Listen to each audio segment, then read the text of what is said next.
आज खूप लोक फक्त स्वामींना मानतात, पण आपले कुलदेव कुलदेवी विसरतात.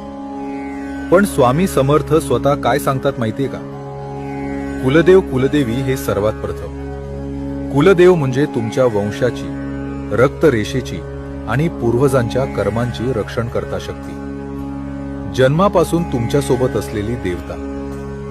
स्वामी, गुरु, इष्टदेव हे मार्ग दाखवतात, पण घराचं रक्षण कुलदेव करतो. फक्त स्वामी भक्ती केली आणि कुलदेव विसरले तर भक्ती असते पण आयुष्यात अडथळे राहतात. कृपा असते पण स्थैर्य येत नाही. हे असंच आहे. छत रंगवलं पण पाया दुर्लक्षित केला.